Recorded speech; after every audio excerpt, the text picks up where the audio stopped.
시청자 여러분 안녕하십니까? 이슈를 더 쉽게 풀어드리는 더 뉴스 시작합니다. 매도 금지에 어제 급등했던 주식시장이 오늘은 급락하고 있습니다. 주식시장에 미칠 장단기 영향 짚어보고요. 또 올해 서민들이 고금리로 고통받는 사이 은행권은 예대 금리차로 60조 원의 수익을 올린 것도 논란인데요. 잠시 뒤 자세하게 알아보겠습니다. 먼저 오늘의 주요 뉴스부터 보시겠습니다. 공매도 금지 첫날 폭등했던 코스닥 시장이 오늘은 급락하면서 프로그램 매도 효과를 일시 정지하는 사이드카가 또 발동됐습니다. 출렁이는 증시가 국내 경제에 어떤 영향을 미칠지 주목됩니다. 63시간 만에 붙잡힌 탈주범 김길수가 추적을 피하려 노숙했다면서 달아난 건 우발적이었다고 진술했습니다. 그러나 경찰은 변호사 선임 비용을 마련하려고 도주한 걸로 보고 있습니다. 인요한 국민의힘 혁신위원장이 잠시 뒤에 이준석 전 대표의 정치적 멘토로 불리는 김종인 전 비대위원장을 만날 예정인 가운데 신당 논의에 관심이 쏠립니다. 더불어민주당은 당내 일각의 야권 200석 낙관론은 오만이라며 경고했습니다. 국민의힘 뉴시티 특별위원회가 첫 회의를 열고 김포 편입 특별법 발의를 논의했습니다. 신중론을 앞세우던 더불어민주당은 전국 메가시티 조성을 협의하자고 맞불을 놨습니다. 이스라엘 하마스 전쟁이 한 달을 맞은 가운데 이스라엘이 하마스 지휘부를 제거하겠다며 가자지구 병원과 난민촌 등의 무차별 공습을 가했습니다. 국제사회 비난 속에도 휴전은 없다고 거듭선을 그었습니다. 낮에도 초겨울 추위가 이어지는 가운데 내일 아침에는 더 춥겠습니다. 올해 중부지방 김장은 예년보다 빨리 시작하는 게 좋다는 전망이 나왔습니다. 환경부가 카페와 식당에서 종이컵을 쓸 수 있도록 하고 플라스틱 빨대 사용 금지도 계도 기간을 연장했습니다. 자영업자들의 의견을 수렴한 건데 환경 정책이 후퇴했다는 지적이 나옵니다. 금융당국의 공매도 전면 금지 조치로 어제 지수가 급등했었죠. 우리 증시. 그런데 오늘 하루 만에 약세로 돌아섰습니다. 어제 지수 급등으로 매수 사이드카가 발동됐던 코스닥 시장 같은 경우에 오늘은 지수 급락으로 매도 사이드카가 발동되기도 했습니다. 시장 상황 알아보겠습니다. 나연수 기자. 네, 한국거래소입니다. 네, 오전 한때 코스닥 시장에서 매도 사이드카가 발동이 됐지요. 지금은 어떻습니까? 네, 사이드카 프로그램 매매 호가 효력 정지 시스템이죠. 선물 시장이 급등락할 때 현물 시장 혼란을 막기 위해서 5분간 매매 호가 효력을 정지했다가 자동 해제하는 장치입니다. 공매도 전면 금지 조치 발표 후 첫 거래일이었던 어제 코스닥 지수가 급등하며 3년 5개월 만에 매수 사이드카가 발동됐는데요. 하루 만인 오늘은 정반대의 이유로 그러니까 코스닥 지수가 급락하면서 매도 사이드카가 발동됐습니다. 오늘 오전 11시 48분부터 5분간 코스닥 시장에서 프로그램 매도 호가 효력이 정지됐고요. 발동 시점 당시 코스닥 150 선물은 어제 종가보다 6.46%, 지수는 3.08% 하락을 기록하고 있었습니다. 네, 그만큼 어제 크게 올랐고요. 오늘 크게 떨어지고 있다는 건데 그 코스피 지수를 포함해서 지금 증시 상황은 어떻습니까? 네, 지금 이 시각 코스피 지수는 어제 종가보다 2.85% 떨어진 2431.17, 코스닥 지수는 2.41% 하락한 819.19를 기록하고 있습니다. 어제 장 마감 상황 다시 보면요. 코스피는 전 거래일보다 5.66% 오른 2502.37에, 코스닥은 무려 7% 넘게 오른 839.45에 거래를 마쳤습니다. 그런데 오늘은 개장부터 분위기가 달랐습니다. 코스피 지수는 어제 종가보다 1% 하락 출발에 낙폭을 키웠고 코스닥 지수는 소폭 상승 출발하나 싶더니 이내 내림세로 돌아서 사이드카 발동에까지 이른 겁니다. 어제 주가지수 상승을 견인했던 2차전지 관련 주들이 일제히 급락하며 판을 뒤집었습니다. 어제 공매도한 주식을 갚기 위해 순매수에 나섰던 외국인과 기관이 순매도세로 돌아서면서 개인만 홀로 사자에 나서고 있습니다. 빌린 주식 갚으려고 사들이는 쇼 커버링에 따른 수급 개선 효과가 벌써 소멸했다, 이런 반응이 나오고 있습니다. 어제 석 달 만에 종가 최저치를 찍은 원달러 환율도 4거래일 만에 오름세로 전환했습니다. 지금 서울 외환시장에서 달러 대비 원화 환율은 어제보다 10원 이상 오른 1309.10원을 기록하고 있습니다. 달러 가치는 미국 연방준비제도의 금리 인상 종료 기대감으로 한동안 약세를 이어갔고 어제 원달러 환율은 1,200원대까지 진입하기도 했는데요. 미국 국채 입찰을 앞두고 공급 우위에 따른 금리 상승과 달러 강세 전망이 나오면서 환율 하락세가 주춤하고 있다는 분석입니다. 지금까지 경제부에서 전해드렸습니다.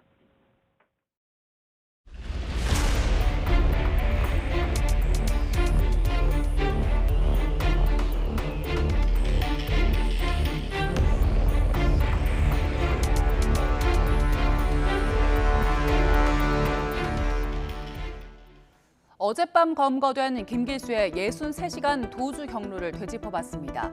4일 새벽 6시 20분경 안양의 한 병원에서 도주한 김길수는 1km 정도 떨어진 범계역으로 이동해서 택시를 타고 의정부로 향하는데요. 여기서 전 연인을 만나 택시비와 현금을 받습니다. 교정당국은 김길수가 범계역에서 택시를 타고 5분 뒤쯤인 6시 58분이 돼서야 직원들에게 비상 발령을 내립니다. 구체적인 수색 지시가 내려온 건 7시 16분. 김길수는 이때 택시를 타고 의정부로 한창 이동을 하고 있을 때죠. 조력자의 도움으로 김길수는 택시를 타고 양주로 향합니다. 미용실에 가서 머리 모양을 바꾸고요. 친동생을 만나서 옷도 건네받아 병원복에서 베이지색 옷으로 갈아입습니다. 이후 창동역으로 이동해서 사우나도 가고요. 12시 반쯤엔 당고개역에서 점심도 먹습니다.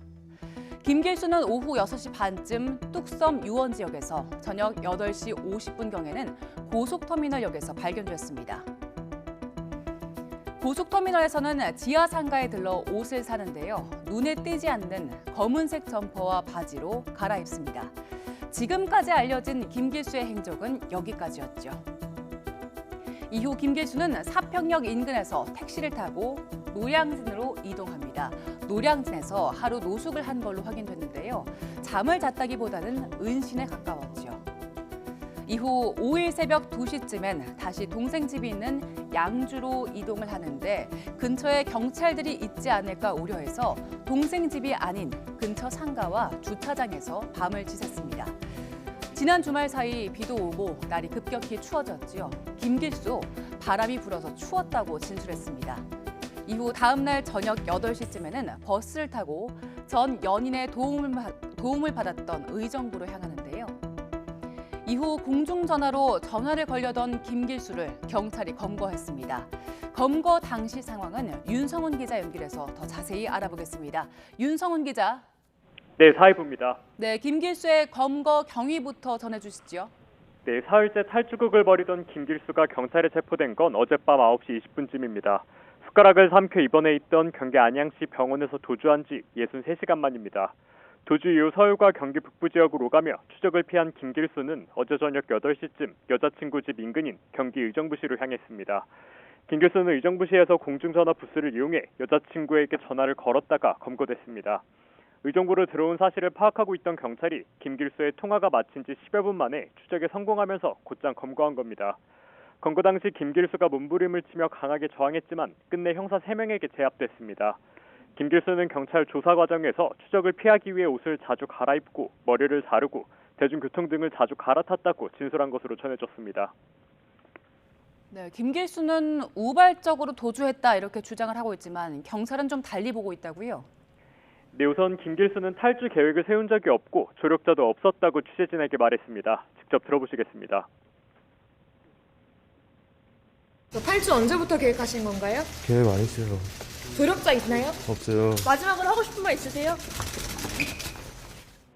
김길수는 경찰 조사 과정에서도 숟가락을 집어삼킨 뒤 옮겨진 병원 7층에서 계단을 이용해 정신없이 달려 도주했다며 우발적이라고 진술했습니다. 그러나 경찰은 김길수에게 도주하려던 목적이 있었던 것으로 의심하고 있습니다. 김길수가 오는 10일 예정된 부동산 임대 계약 잔금 1억 5천만 원가량을 받아 변호사 선임 비용을 마련하려 한 것으로 보인다는 겁니다. 김길수는 유치장에서 밥을 먹다 숟가락이 부러졌고 교도소에 가는 것보다 죽는 게 낫겠다는 판단으로 이를 집어삼켰다고 진술한 것으로 전해졌는데요. 교도소에 대한 거부감이 매우 컸던 것으로 보이는 만큼 경찰은 김길수의 도주 배경을 추가 수사할 방침입니다. 경찰은 또 김길수 도주 과정에서 추가적으로 저지른 범행은 파악되지 않았다고 설명했습니다. 김 교수가 병원 주변을 멀리 떠나 1시간 뒤에야 그것도 엉뚱한 곳을 수색하라고 교정당국이 지시했다는 비판도 나오는데요. 이에 대해선 교정당국이 진상조사를 하게 된다고 경찰은 덧붙였습니다. 법무부 관계자는 YTN 취재진과의 통화에서 교정당국 측의 과실이 드러나면 상응하는 조치를 진행하겠다고 밝혔습니다. 또 과실이 없다고 하더라도 이런 일이 발생하지 않도록 관련 대책을 마련하겠다고 강조했습니다. 지금까지 사회부에서 전해드렸습니다. 경찰이 결혼 예정 상대였던 전청조 씨의 사기 공범 의혹을 받는 남현희 씨에 대해 출국을 금지했습니다. 서울 송파경찰서는 어제 남 씨가 공범 혐의를 부인하고 있고 해외 출국이 잦은 점 등을 고려해서 출국 금지 조치를 결정했습니다. 남 씨는 앞서 전 씨에게 사기를 당한 피해자 가운데 한 명으로부터 공범으로 지목돼 고소를 당했고 이에 따라 경찰은 어제 남 씨에 대한 피해자 소환 조사를 진행했습니다. 경찰은 이번 주 남 씨를 다시 불러 전 씨와 대질 조사를 진행하고 이들의 공모 여부를 확인할 계획입니다. 대통령 비서실과 국가안보실 등에 대한 국회 국정감사에서는 대통령실 도청 의혹과 전임 문재인 정부 통계 조작 의혹을 두고서 여야가 맞붙었습니다. 여기에 인사검증 부실 논란과 예산 삭감 문제 등도 도마 위에 올랐습니다. 박민 KBS 사장 후보자 인사청문회는 야당 위원들이 모두 퇴장하면서 파행됐습니다. 국회 취재기자 연결합니다. 박기환 기자. 네, 국회입니다. 네, 국회 운영위 국감 소식부터 전해주시죠. 네, 대통령 비서실과 국가안보실 등에 대한 국정감사에서는 여야가 시작부터 공방을 벌였습니다. 민주당은 미국의 대통령실 도청 의혹 관련 경찰의 불송치 의견서에서 도청이 아닌 휴민트, 즉 사람에 의한 정보였다는 결론을 고리로 맹공을 퍼부었습니다. 먼저 들어보시겠습니다. 도청이 아니라 사람에 의해서 흘러갔다면 더 큰 문제예요. 국가의 주요 정책을 핵심 사람에 의해서 다른 나라에 갔다? 이것이 간첩이죠. 제가 봤을 때는 여기 앉아 계시는 분 중에 간첩이 있어요. 여기 앉아 있는 사람 중에 잠깐. 간첩이 있다 이렇게 말씀하시는 거는 이것은 적절치 않은 것 같습니다. 국민의힘은 부적절한 발언이라고 사과를 요구하면서 문재인 정부 당시 통계 조작 의혹을 꺼내들었습니다. 임종석 당시 대통령 비서실장의 말과 달리 통계 조작 정황이 드러났다면서 국민의 눈과 귀를 현혹했다고 지적했습니다. 이어서 들어보시겠습니다. 무려 4년 5개월간 아파트 가격, 고용률, 취업률 이렇게 정부의 불리한 각종 통계를 94회 이상 조작한 건으로 지금 검찰에서 수사를 하고 있습니다. 이게 바로 서민들의 눈과 귀를 현혹시키고 우리 국민들의 눈물을 쏙 빼먹는 이런 나쁜 짓이 아니겠습니까? 12시쯤 정해된 대통령실 국정감사는 잠시 뒤 2시부터 재개될 예정입니다. 특히 오후 국감에서는 김승희 전 의전 비서관 등에 대한 인사검증과 내년도 정부 예산안이 쟁점이 될 것으로 보입니다. 오늘은 또 박민 KBS 사장 후보자에 대한 인사청문회도 열렸습니다.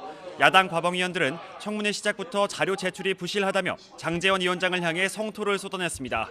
여기에 신상 발언 기회를 달라는 요구도 수용되지 않자 인사청문회를 더 이상 진행할 수 없다면서 야당 의원들 모두가 퇴장했습니다. 장제원 과방위원장은 자신이 청문을 받는 것이냐면서 여당 의원들만 참여한 채 청문회를 이어갔는데요. 다시 입장한 야당 의원들이 편파 진행이라며 장 위원장의 정회를 요구했고 결국 오전 청문회가 중단됐습니다. 메가시티 논란도 계속 알아보겠습니다. 국민의힘은 뉴시티 특위 첫 회의를 열었다고요? 네, 그렇습니다. 김포시 서울 편입 등을 논의할 국민의힘 뉴시티 프로젝트 특별위원회는 오늘 오전 첫 회의를 열었습니다. 1시간여 동안 진행된 회의는 특위위원들의 의견을 듣는 수준으로 마무리됐는데요. 조경태 뉴시티 특위위원장은 메가시티 선정은 탑다운 방식이 아닌 시민들이 원하고 바란다면 힘을 모으는 방식이 될 거라며 특히 부울경 시민들의 최근 변화가 감지되고 있다고 말했습니다.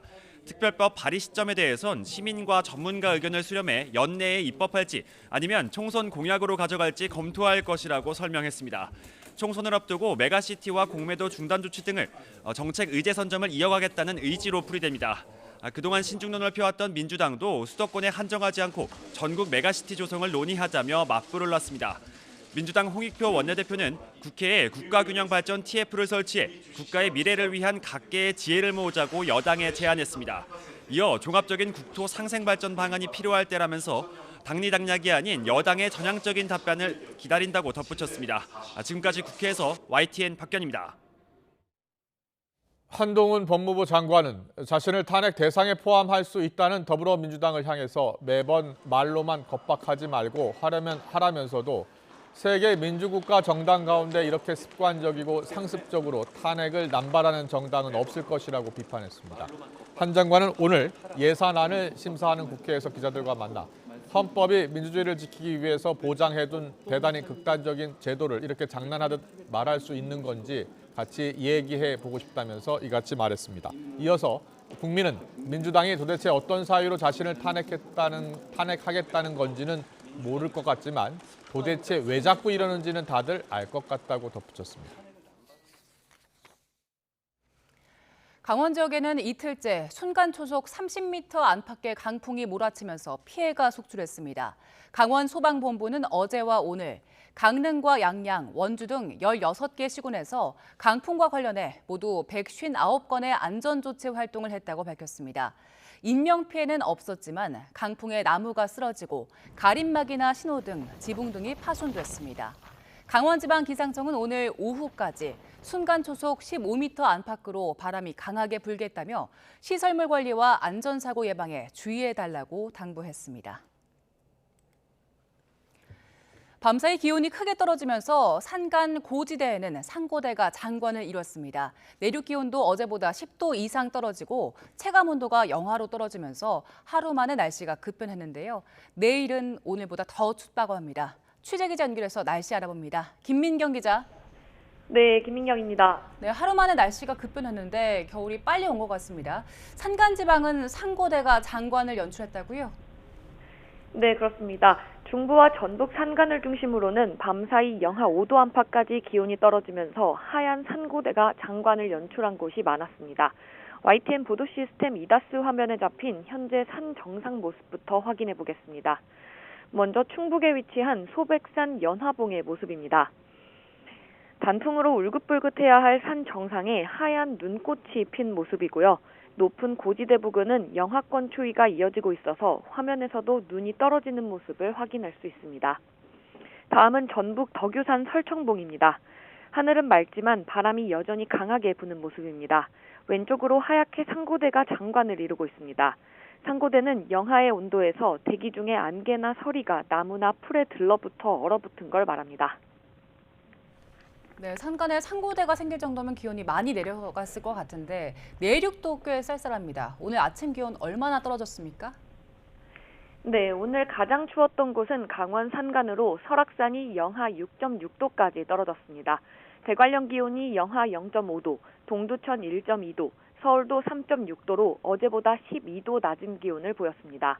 특히 초속 5m가 넘는 강한 바람이 불면서 설악산 체감온도는 영하 19.4도, 철원도 영하 15.8도를 기록했고 서울을 비롯한 중부지방도 출근길 체감온도가 영하권에 머물렀습니다.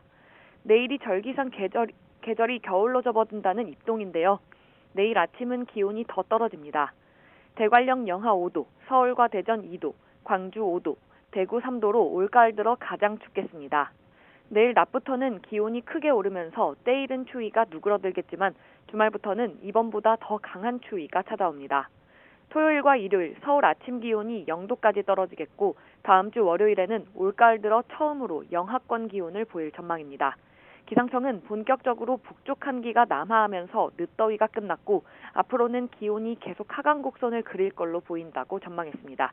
지금까지 문화생활과학부에서 YTN 김민경입니다.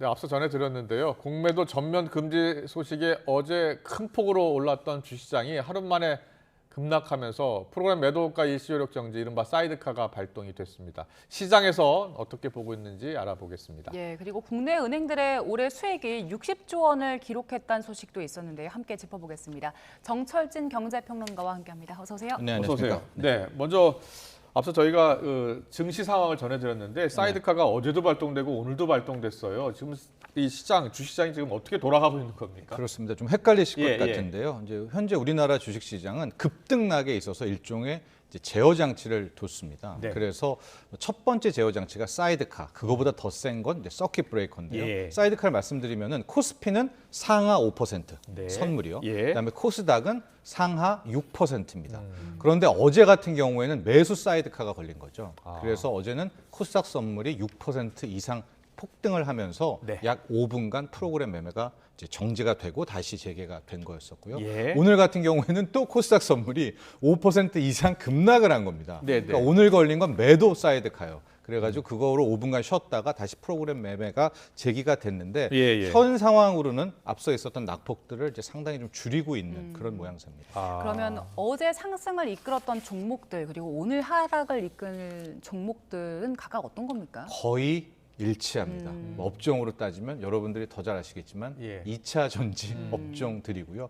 특히 2차 전지가 뭐 작년 말부터 급등, 거의 폭등을 했잖아요. 예, 예. 그러니까 코스피든 코스닥이든 시가총액 상위에 2차 전지 대형주들이 많이 몰려 있거든요. 예. 이들 종목이 어제는 대폭등, 오늘은 상당히 좀 낙폭을 키우면서 시장을 위아래로 흔들고 있다라고 볼 수 이 있겠습니다. 종목 가지고 있는 분들이요. 예, 예, 말씀하세요. 어떻게 지금 단기적으로 어떻게 움직여야 됩니까? 아마 거의 못 대응을 하실 것 같은데 참고로 말씀드리면 현재 우리나라의 2차 전지에 투자하시는 분들 다 그렇지는 않겠지만 상당한 좀 신념과 확신을 갖고 들어가시는 그런 매매 패턴을 많이 보입니다. 그렇기 때문에 아마도 뭐 손절을 한다거나 그런 모양새는 아니었을 것 같아요. 입절을 네. 한다거나. 네.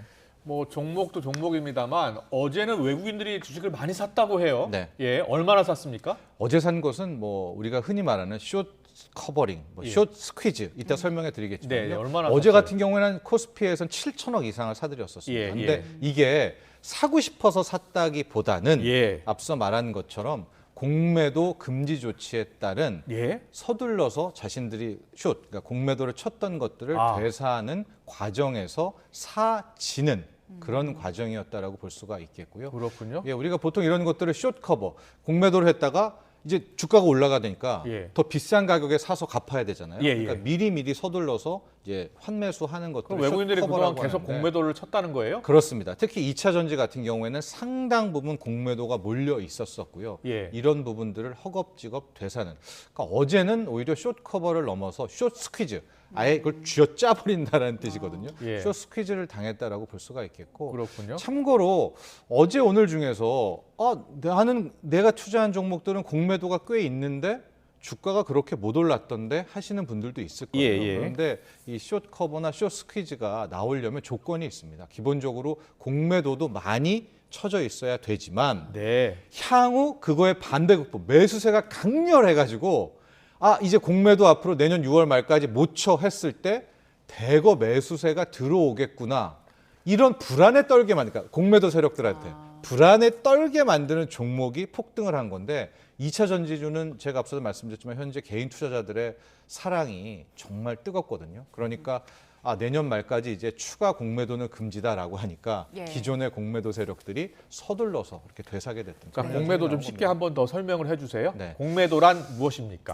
공매도 빌공짜입니다. 나는 주식이 없어요. 주식이 없고. 예, 근데 팔고 싶어요. 예. 그럴 때 대표적인 게 빌려서 파는 거죠. 아. 그 주식이 있는 사람한테 10,000원짜리 주식을 빌립니다. 네. 그런데 일단 10,000원을 주지 않아요. 음. 빌리는 대가인 수수료만 내면 돼요. 그래요? 예, 그런데 예. 10,000원으로 주가가 10,000원이에요. 그래서 10,000원을 팝니다. 네. 그러면 손에 일단 10,000원이 있죠. 예. 그런데 향후 주가가 떨어진 거예요. 5,000원으로 떨어졌다고 치면 예. 나는 지금 10,000원 있죠. 예. 그걸 가지고 5,000원만 주고 주식을 삽니다. 예. 그런 다음에 5,000원 여기 있어라고 원래 빌렸던 사람한테 주게 되면 그러면 주식도 안 갖고 5,000원 수익을 보는 거예요? 5,000원에 뭐 수수료 조금 빼야 되겠죠. 예, 예, 예, 그 정도가 남게 되는. 그러니까 향후 주가가 떨어질 것. 이 종목은 너무나 거품이 심해라고 한 곳에는 이제 공매도들이 몰린다라는 게 기본적으로 공매도 탄생의 배경이었었는데 네. 다만 뭐 이 얘기도 길게 구구절절인데 예, 예, K 공매도 말씀하세요. 같은 경우는 예. 왜곡된 측면이 굉장히 많죠. 어떤 점에서요? 뭐 여러 가지 밸류에이션이 높은 종목에도 치게 되지만 오히려 실적이 좋거나 네. 향후 성장성이 있는데 공매도가 강력하게 들어온 경우가 많아요. 왜 그런 왜 거예요? 그러냐면 예. 공매도라는 것들이 더 크게 돈을 벌려면 그만큼 매수가 예. 붙어줘야 공매도도 살아나는 거거든요. 그렇군요. 그러니까 예. K 공매도 같은 경우에는 실제로 좀 왜곡된 거래가 많았었고 뭐 여러분들 더 아시겠지만 우리 K 공매도는 이런 기관이나 외국인에게는 특정한 사관 기간 제한이 없어요. 개인은 90일 제한인데 예. 외국인이나 기관 같은 경우에는 리볼빙을 통해서 90일 내에 꼭 갚아야 되는 게 아닙니다. 또 연장을 할 수가 있기 때문에 네. 포지션을 든 채 계속 갈 수가 있어요. 근데 사람 인생도 그렇듯 주식도 그렇듯 기업도 그렇듯 악재가 예. 6개월, 7개월 만에 한 번은 나오잖아요. 네. 그때를 노리면서 계속 공매도를 누르게 되는 아마 이런 것 때문에 국민들의 청원도 많이 났었고요. 개인 투자자들의 청원도 많이 나서서 그런 보유기간, 뭐 상환기간을 같이 두자라든가 현재는 이제 대주를 해야 되는데 누구한테 주식을 빌려야 되는데 네. 이런 것들을 수기가 아닌 시스템화하자라든가 네. 이런 것들에 대한 요구가 많았었는데 이 요구를 당국이 전격 내년 6월 말까지 공매도 금지라는 것으로 발표를 했고 네. 이제 당국에 따르면 내년 6월 말까지 현재 청원에 들어온 그런 부분들을 개선하겠다 이런 입장을 전했습니다. 알겠습니다. 공매도가 지금 4번째인 거잖아요. 네. 이전 3번은 전부 다 대형 금융위기가 있을 맞아요. 때였고요. 네. 근데 지금 상황이랑 그때 상황이랑 공매도 금지 시행하고 나서 어떻게 다릅니까? 케이스 바이 케이스였습니다. 그러니까 2008년 말 리만 브로더스 파산 때는 그때는 약세장이 굉장히 길어서 공매도를 금지를 했지만 더 큰 악재들이 많아서 실질적으로 물론 낙폭을 줄였던 효과는 뭐 있었는지 없었는지 모르겠지만 예. 뭐 그렇게 뜨거운 상승은 없었고요. 반면에 2011년에는 유럽 국가들이 재정 위기로 흔들린다라는 때였었는 공매도 금지를 통해서 어느 정도 상승. 가장 큰 상승은 역시 2020년 코로나 때 2,100, 2,200이었던 주가가 1,460까지 이제 대폭락을 했지 않습니까? 네. 단기간에. 예. 그때는 이제 공매도 금지를 하고 무려 1,500이 거의 3,300까지 가게 되는. 근데 이걸 또 공매도 금지해서 그래 라기보다는 하나의 역할, 부분이었던 거고 가령 코로나19 때는 돈을 엄청 풀었잖아요. 그렇죠. 그러니까 돈을 푼 게 주식으로 오고 공매도는 못 때리고 이런 것들이 시너지 효과가 냈다라고 하는 건데 네. 지금은 위기 상황, 그러니까 대형 경제 위기는 아니잖아요. 예. 그래서 좀 이례적이다 이제 라는 얘기를 하는데 또 이런 얘기를 했더니 개인 투자자 입장에서는 3,300이었던 코스피가 2,200까지 갔는데 이게 왜 경제 위기가 아니냐 또 이제 이렇게 반문하시는 분들도 많이 계시더라고요. 예. 자, 이제 개미들 입장에서 가장 궁금한 건 공매도 금지 효과가 어떻게 나타날 것이냐 향후 네. 그게 가장 궁금하고요. 외국인 투자자들은 이 공매도 금지하면 장기적으로 돈을 뺄 것이다, 투자하지 않을 것이다라는 분석도 있던데 어떻게 보세요? 일단 확실하게 말씀드릴 수 있는 것은 우리가 이제 MSCI 선진국 증시, 네. 증시에 편입하려고 많은 노력들을 했지 않습니까? 네. 그때 그들이 내건 조건 중에 뭐 눈에 띄는 것들이 24시간 외환 거래, 원화 거래를 뭐 할 수 있게 해달라라든가 전 종목에 현재는 코스피 200, 코스닥 150인데 공매도를 가능하게 해달라. 이제 이렇게 요구 사항이었었는데 실은 요번에 이렇게 전격 당국이 이야기를 했다라는 것은 아마도 현 정부 내에서 MSCI 선진국 증시는 들어갈 수도 없고 네. 뭐 들어가려는 생각도 이제 매번 접어서- 들어간다고는 했었잖아요. 예, 근데 이렇게 되고 나서는 아마 들어갈 가능성은 매우 낮아졌습니다. 네. 그러고 나서 이제 단기, 중기, 장기를 좀 나눠봐야 될 것 같은데요. 예. 단기적으로는 호재라고 볼 수가 있겠죠. 예. 아니 어제는 올랐다가 오늘은 떨어졌자라고 할 텐데 어제는 굉장히 숏 스퀴즈가 급등폭과 맞아요. 급락폭이 어때요? 다르죠. 어제 같은 경우에는 뭐 가령 코스피 예. 시총 2위가 LG 에너지 솔루션이 한 22% 올랐는데 지금은 한 10% 떨어졌거든요. 그러니까 아직은 숏 스퀴즈의 효과가 단기적으로는 더 나올 수도 있고 공매도를 칠 수 없다라는 것들이 일단 단기적인 호재이기는 하나 그러나 앞서도 말했지만 이걸로 시장을 더 끌고 갈 수는 없어요. 예. 그 다음 덧붙이려면 지금 가장 문제가 되는 이 높은 금리가 예. 떨어진다든가 달러 강세가 약세로 단다든가 네. 그래서 뭐 환율 이런 것들이 훨씬 중장기적으로는 중요한 변수가 될 겁니다. 알겠습니다. 높은 금리 말씀하셨는데 은행이 지금 고수익을 거두고 있다 이런 뉴스들이 굉장히 많이 나오고 있어요. 이복현 금감원장이 말한 거 보니까 올해 은행권 이자 수익 60조 원 정도에 이를 거다라고 네. 얘기를 하고 있는데 지금 상황 어떻습니까? 그렇게 될 것 같습니다. 아마 이것이 2주 전이었나요? 지난번에 이제 윤석열 대통령의 소상공인들이 은행들의 이제 종노릇하고 있는 것 같다라는 것부터 시작돼서 계속되는 은행들의 뭐 땅 짓고 헤엄치기 이제 예대 마진에 대한 이야기인데요. 국민들의 예금을 받아서 다시 국민한테 대출해주고 그 차익을 네. 60조 원. 예. 그러니까 이렇게 보면 될 것 같아요. 이제 5대 은행이 지금 따로 나와 있고요. 예. 5대 은행 같은 경우가 3분기까지 이자 수익만 한 뭐 30조 정도가 30조 돌파가 원. 됐는데 우리는 은행이 많잖아요. 예. 우리 전체 은행의 상반기 그러니까 1, 2분기의 이자 수익 예대 마진만 따진 게 29조예요. 그러니까 이런 추세라면 하반기는 30조가 넘을 것 같거든요. 그럼 네. 상반기, 하반기 합쳐서 60조 넘는 이자로만 예대 마진으로만 앉아서 버는 것. 그러니까 아마 이복형 금감원장도 오늘 정확히 표현한 것이 이대로라면 올해 60조의 이자 수익을 거둘 건데 이게 지금 삼성전자만 놓고 보면 1분기, 2분기에는 영업이익이 1조도 안 돼가지고 지금 가까스로 3분기 때 1조 넘었거든요. 그렇군요. 지금 예. 힘든 상황이고 현대차도 뭐 지금 3분기 때 조단이었었는데 은행들이 어떤 혁신을 했길래 연간 이렇게 60조를 벌어들이냐 이 부분에 어떤 대한 이제 혁신을 강력한 한 겁니까? 예? 예, 어떤 혁신을 했는데 이렇게 큰 수익을 거둔 겁니까? 혁신은 안 했죠. 예. 혁신은 안 했는데 예. 또 은행들은 이런 이야기를 할 수는 경영을 있겠어요. 잘했기 때문입니까? 그럴 수도 있겠죠. 이제 이런 이야기를 해요. 그러니까 올해 연초에 보면 미국에서 SVB라든가 퍼스트 리퍼블릭이라든가 6위, 8위권 은행이 위기에 빠졌죠. 예. 파산했죠. 예, 그다음에 파산도 했고. 세계 9위의 투자은행인 크레딧 스위스, 예. UBS에 넘어갔습니다. 그런 은행들은 왜 넘어갔느냐? 예대 마진만 한 게 아니라 본인들이 직접 투자를 하는 거죠. 이걸 비이자 수익이라고 하거든요. 네. 했다가 그게 망해가지고 이제 망한 거잖아요. 근데 네. 우리나라 은행들은 전통적으로 이런 비이자 수익, 그러니까 자신들의 어떤 힘이나 능력으로 돈을 굴리는 걸 잘 안 합니다. 네. 하는 게 대부분 예대 마진밖에 없거든요. 예. 네. 그래서 그걸 계속 비난해 왔는데 올해만 놓고 보면 그게 좀 잘하게 되는 그런 뭐 역설은 있겠네요. 그런 걸로 항변을 할 수 있을 것 같습니다. 네. 네. 지금 대통령도 금감원장도 뭐 금융위원장도 은행들에게 지금 계속 얘기를 하고 있잖아요. 네. 은행이 일단 상생 금융 방안을 내놓는다고 하는데 이게 어떤 내용이고 효과가 있을지도 좀 궁금하네요. 네, 내놓을 겁니다. 아마 뭐 지금 확인되진 않았지만 시중 은행장들이 모여서 또 회의를 계속하고 있다라고 하고요. 대통령의 뭐 종노릇 발언뿐만이 아니라 지금 금융수장들, 뭐 한국은행까지 얘기하는 걸로 봐서는 뭔가의 대책은 나올 것 같은데요. 몇 가지 좀 생각을 해볼 수가 있을 것 같아요. 저는 가장 가능성이 높다라고 보는 것이 작년 말 연초에 했던 것처럼 상생기금을 은행들이 뭐 이익 중에 일부를 모아가지고 이제 기금을 마련해가지고 이제 내는 뭐 이런 방식도 하나 볼 수가 그때 있겠고. 얼마나 났습니까? 그때도 한 조 단위를 냈을 겁니다. 예, 정확한 기억이 안 나는데 예, 아마 예. 이번에도 일정 부분 그 정도 액수를 또 내지 않을까라고 볼 수가 있겠고. 예.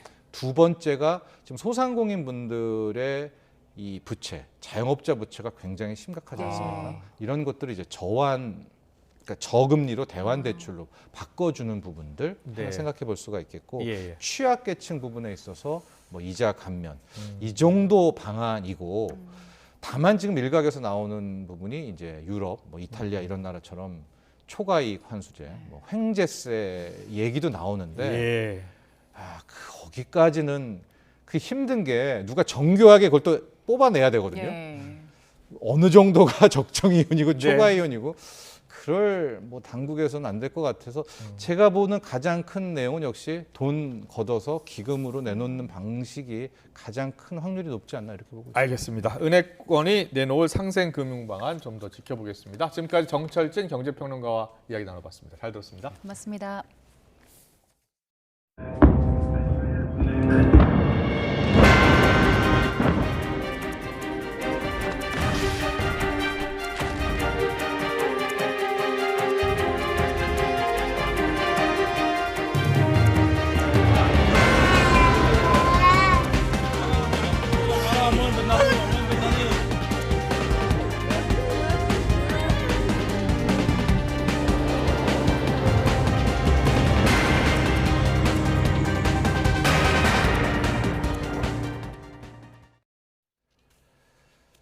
네, 이스라엘과 하마스 간 지금 전쟁 거의 한 달째 진행되고 있습니다. 잠시 뒤 관련 소식 전해드리고요. 방금 들어온 소식들을 한번 정리를 해드리겠습니다. 이 시각 간추린 뉴스입니다. 대구에 있는 전통시장에서 누군가 위조 지폐로 물건을 산 사실이 확인돼서 경찰이 수사에 나섰습니다. 대구 성서경찰서는 지난달 30일 대구 강상동에 있는 서남시장 노점상에서 손님이 5만 원권 위조 지폐로 물건을 산 뒤 거스름돈을 받아갔다는 신고를 접수하고 수사에 착수했습니다. 국민의힘 이뇨한 혁신위원장, 정치권 원로이자 이준석 전 대표의 정치적 멘토죠. 김종인 전 비대위원장을 지금 만나러 가고 있습니다. 화면 보고 계시죠? 예, 지금 들어오는 모습인데요. 서울 강서구청장 체배 이후 혁신위가 추진하는 쇄신 방향을 비롯해서 여러 정치 현안을 놓고 의견을 들을 예정입니다. 현장으로 가보겠습니다. 청년의 문제, 일자리의 문제, 민생의 문제 할 게 아직 많이 남아 있어요. 그래도 전화에 대한 화답이 궁금하긴 해서. 이제 끝나고 좀 브리핑 해주시나요? 오늘 만남에 대해서? 네? 끝나고 만남에 대해서 좀 브리핑 좀 해주시나요? 뭐 나오면서 호출 노리십니까? 호출. 아니 뭐죠? 끝나고 기다리겠습니다. 어디 기다릴까요, 위원장님? 가세요. 복도로 좀 그랬잖아요. 같이 나와서 해주시면 제일 좋겠는데. 우리 저 대변인이 한 말씀 하시죠. 끝나고. 아니 위원장님께서 직접. 대변인 할 말 없어요.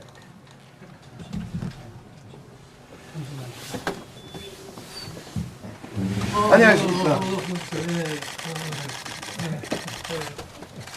반갑습니다. 안녕하세요.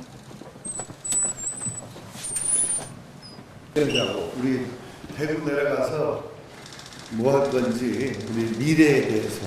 현재 그러면 그 측근들의 결단의 데드라인을 좀 언제쯤 돼야 된다고 보세요? 그 얘기는 다 나온 얘기고 이제 미래 얘기, 청년의 문제, 일자리의 문제, 민생의 문제 할 게 아직 많이 남아 있어요. 그래도 전화에 대한 화답이 궁금하긴 해서. 이제 끝나고 좀 브리핑 해주시나요? 오늘 만남에 대해서? 네? 끝나고 만남에 대해서 좀 브리핑 좀 해주시나요? 뭐 나오면서 호출 노리십니까? 호출. 아니 뭐죠? 끝나고 기다리겠습니다. 어디 기다릴까요, 위원장님? 가세요. 복도로 좀 그랬잖아요. 같이 나와서 해주시면 제일 좋겠는데. 우리 저 대변인이 한 말씀 하시죠. 끝나고. 아니 위원장님께서 직접. 네, 이뇨한 혁신위원장, 김종인 전 비대위원장 사무실 찾아갔고요. 기자들의 질문에 말을 아끼는 모습 지금 보고 계셨습니다. 이뇨한 혁신위원장이 김종인 전 비대위원장 만나서 어떤 이야기를 나눌지, 특히 제일 주목되는 게 이준석 전 대표와 관련해서 지금 신당론이 계속 이야기가 되고 있지 않습니까? 이와 관련해서도 이야기를 나눌 것 같습니다. 회동 결과 잠시 뒤에 끝나면 바로 또 현장 연결해서 알아보겠습니다. 자, 이스라엘 하마스 충돌 소식 계속 전해드리겠습니다. 지난달 7일이었습니다. 한 달 전이었죠. 하마스 기습 공격으로 촉발된 전쟁이 이제 한 달을 맞았습니다. 네, 이스라엘은 가자 지구의 대대적인 공습과 함께 지상군 투입을 통해 하마스 괴멸 작전을 벌이고 있습니다. 이 과정에서 수많은 민간인 희생자가 나오고 있지만 전쟁은 쉽게 끝나지 않을 거란 전망이 나옵니다. 류재복 기자의 보도입니다. 가자 지구로부터 이스라엘 남부를 향해 로켓 수천 발이 발사됩니다. 이와 동시에 하마스 무장대원 3천여 명은 분리 장벽을 넘어 국경 마을을 습격합니다. 군인과 민간인이 학살되고 240여 명은 인질로 끌려갑니다. 알-아크사 홍수 작전이라 이름 붙은 하마스의 공격입니다. كما أننا نعلن بعون الله وقوته أن الضربة الأولى من عملية طوفان الأقصى والتي استهدفت مواقع العدو. 기습을 당한 이스라엘은 즉각 사태를 전쟁으로 규정한 뒤 대대적인 반격을 시작했습니다. 현역 군인과 함께 예비군 36만 명에게 동원령이 내려졌습니다. 전투기와 야포, 드론 등으로 가자 지구의 하마스 관련 시설 등 11,000여 곳을 공격했습니다. 공세령까지 내려진 가자 지구는 물자와 의료 자원 부족에 이스라엘군의 무차별 폭격이 이어지면서 생지옥으로 변했습니다. 심지어 난민촌과 병원까지 공습당해 수많은 민간인 희생자가 발생했습니다. 팔레스타인 희생자는 10,000명을 넘었습니다.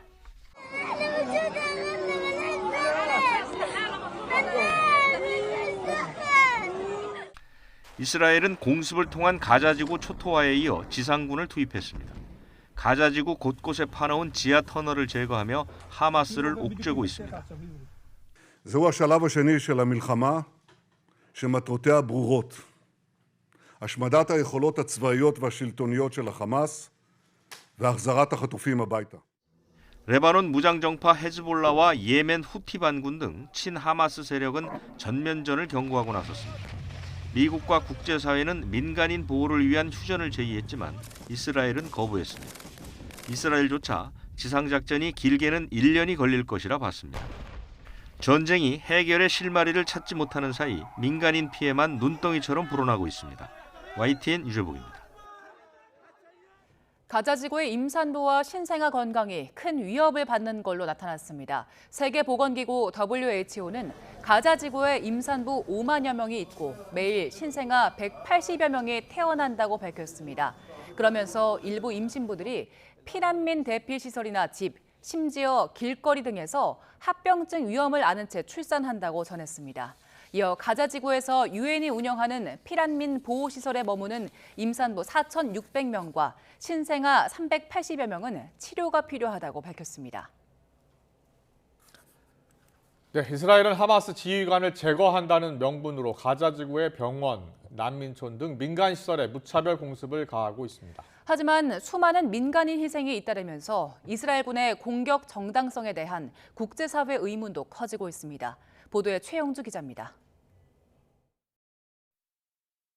이스라엘군이 하마스의 주요 거점이라며 공개한 가자 지구의 주요 병원입니다. 하마스 대원으로 추정되는 인물들과 지하터널로 가는 연결 통로 등을 비추며 공격의 정당성을 피력합니다.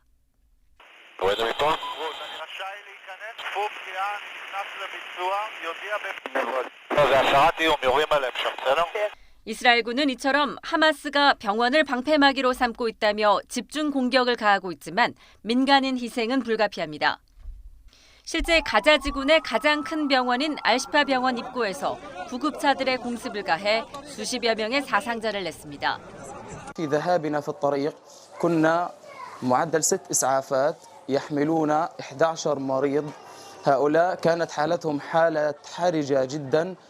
병원뿐 아니라 난민촌과 학교 등 장소를 가리지 않는 무차별 공습으로 수백 명의 사상자를 내면서 국제사회의 비난 여론이 거센 상황입니다. 하마스 지휘관 제거라는 명분을 내걸었지만 수백 명의 민간인이 희생되는 게 정당한지에 대한 논란 때문입니다. 특히 어떤 기준으로 공격 목표를 결정하는지, 하마스의 근거지라는 정보가 믿을 만한 것인지 등에 대한 의문도 남습니다. 워싱턴 포스트는 이스라엘군의 공격 목표 선정 방법이 비밀에 붙여져 하마스를 상대로 어떤 군사적 성과를 얻고 있는지 의문이 따르고 있다고 지적했습니다. 국제인도법은 공격 목표를 구분하지 못한 무차별 공격을 금지하고 있습니다.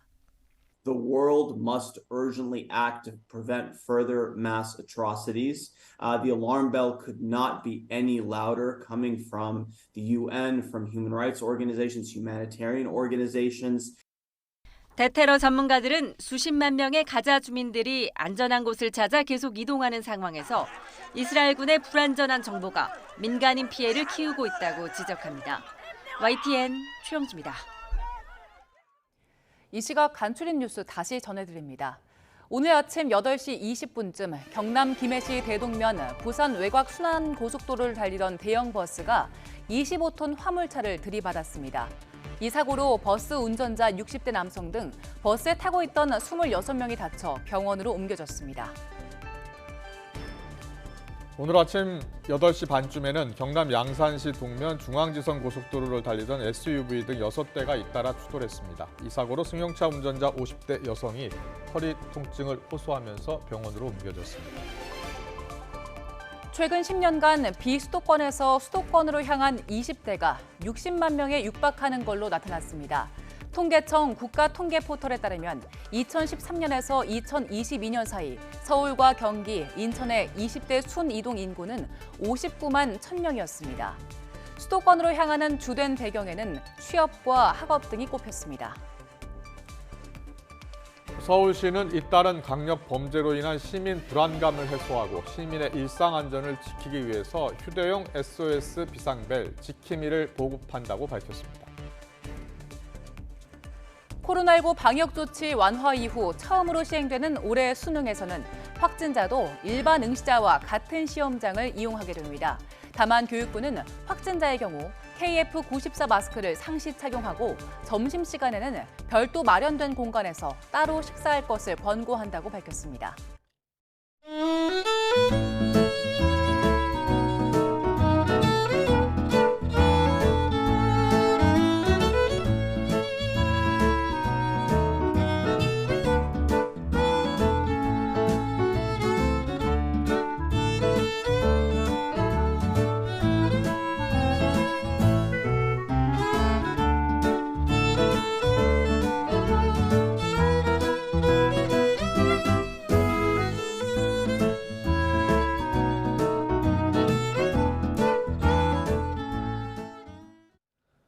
네, 전국 대부분의 지역의 기온이 뚝 떨어졌는데요. 강원 산간을 중심으로 지금 눈이 내렸습니다. 오늘 오전 강원도 평창 발왕산과 양양 부룡령 등 일부 산간 지역에 상고대가 피고 눈이 쌓이면서 설경을 연출했습니다. 적설량을 보면 양양 부룡령이 0.4cm를 기록했지만 미시령 등 강원 산간엔 초속 20m가 넘는 강풍이 불면서 눈이 쌓이지는 않고 있습니다. 전국적으로 올가을 최저기온을 기록할 정도로 기습추위가 덮친 가운데 한라산 고지대에도 상고대가 활짝 폈습니다. 한라산 1,500m 이상 고지대 아침 최저기온이 영하를 밑돌면서 상고대가 관측됐습니다. 상고대는 대기 중에 구름이나 안개 입자들이 나뭇가지나 풀 등에 얼어붙는 현상입니다. 제주는 고산과 서귀포가 올가을 최저기온을 기록할 정도로 쌀쌀한 날씨를 보이고 있습니다. 네, 날씨 좀 더 자세히 알아보겠습니다. 날씨가 갑자기 추워지면서 오늘 아침 올가을 들어 가장 쌀쌀했는데요. 그런데 내일 아침은 오늘보다 더 춥다고 합니다. 자세한 날씨는 기상캐스터 연결해서 알아봅니다. 원희다 캐스터. 네, 평화의 공원에 나와 있습니다. 네, 어제 밤부터 기온이 뚝 떨어졌는데요. 아침에도 추웠고요. 오늘 낮에도 찬바람이 강합니까? 네, 하루 만에 날씨가 겨울로 급변했습니다. 낮 동안에도 찬바람이 강하게 불며 기온이 크게 오르지 못하고 있는데요. 현재 서울 기온은 9.1도로 여전히 한 자릿수에 머물고 있고요. 찬바람의 실제 체감 온도는 이보다 2도 정도 더 낮습니다. 내일은 서울 아침 기온이 2도까지 떨어지며 오늘보다 더 춥겠습니다. 계속해서 추위 대비 잘해주시기 바랍니다. 오늘에 이어 내일도 전국이 대체로 맑겠습니다. 겨울의 시작을 알리는 절기 입동인 내일은 절기답게 아침 공기가 무척 차갑겠습니다. 영남 곳곳에 한파특보가 발효되겠고 내일 아침 서울 2도, 대관령 영하 5도, 파주 영하 2도가 예상됩니다. 내일 낮부터는 예년 기온을 회복하며 추위가 점차 누그러지겠습니다. 서울 15도, 대전 17도, 광주와 대구 18도가 예상됩니다. 하지만 다가오는 주말부터는 다시 한기가 밀려오겠고 특히 다음 주 월요일에는 서울 아침 기온도 영하로 떨어지는 등 올가을 들어 가장 추운 날씨가 찾아올 전망입니다. 가을의 끝자락 겨울의 문턱에서 기온 변화가 무척 심합니다. 전국의 감기 가능 지수가 주의 단계를 보이고 있으니까요. 옷차림과 건강 관리에 각별히 신경 써주시기 바랍니다. 지금까지 YTN 원희다입니다.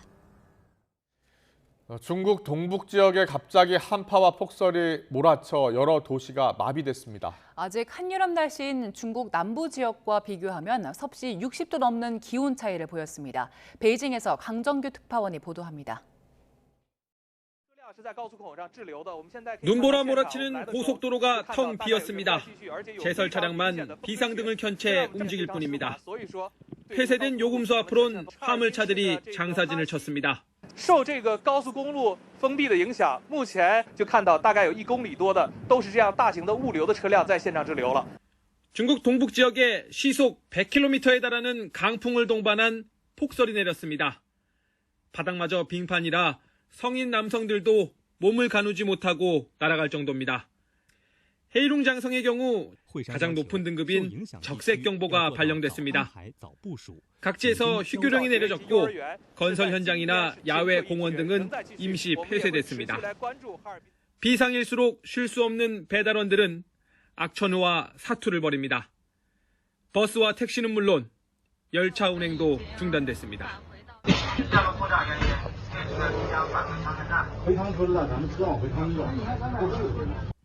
기온도 뚝 떨어졌습니다. 지난주까지 영상 20도를 웃돌기도 했던 동북지방은 불과 나흘 만에 최저 영하 27도를 찍었습니다.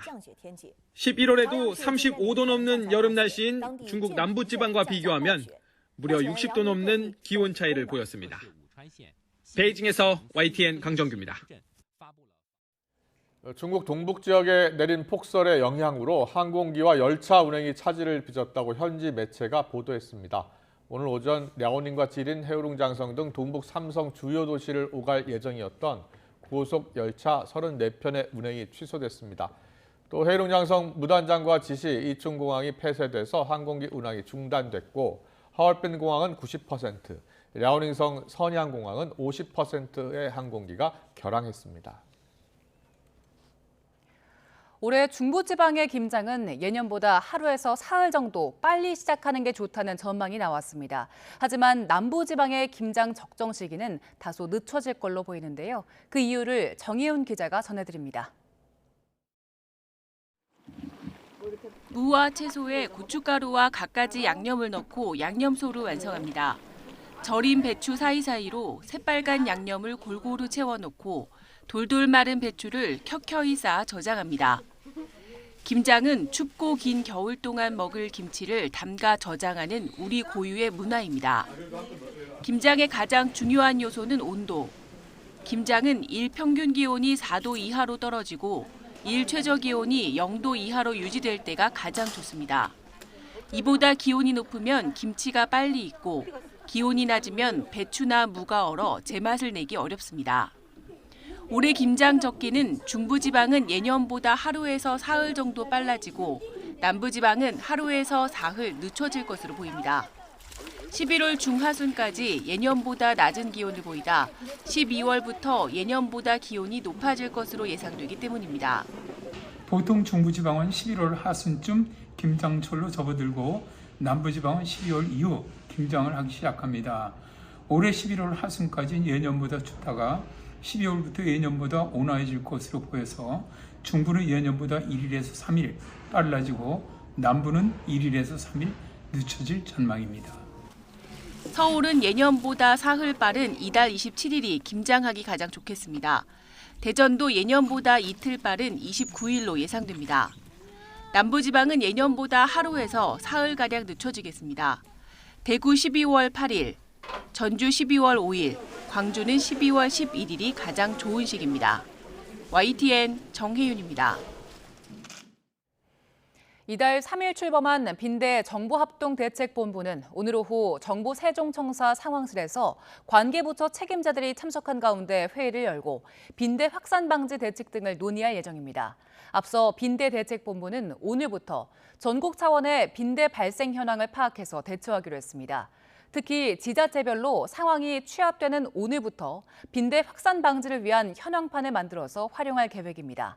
다만 대책본부는 특정 시설에 빈대가 출현했다는 사실이 알려질 경우 2차 피해가 우려되는 만큼 이를 공개할지를 두고는 신중히 검토해 결정할 방침입니다.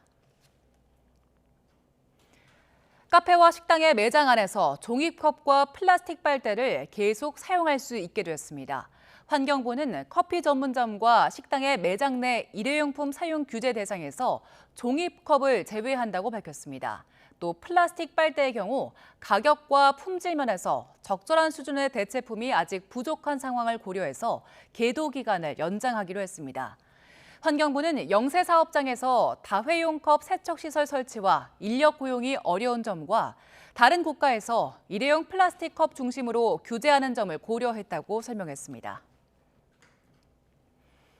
햄이나 소시지 같은 가공육의 보존제와 발색제로 주로 쓰이는 아질산 나트륨이 자살 위해 물건으로 지정됩니다.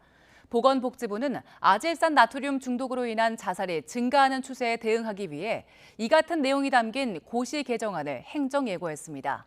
아질산 나트륨은 가공육의 보존을 위해 극소량 쓰이는 흰색 분말 형태의 첨가물인데 우리나라에서도 이를 이용한 자살이 늘고 있는 걸로 나타났습니다. 지금까지 지정된 자살 위해 물건은 번개탄 같은 일산화탄소 독성 효과 유발 물질과 농약 같은 독성 효과 유발 물질, 그리고 졸피뎀을 포함한 중독 효과 유발 물질 등 3가지입니다.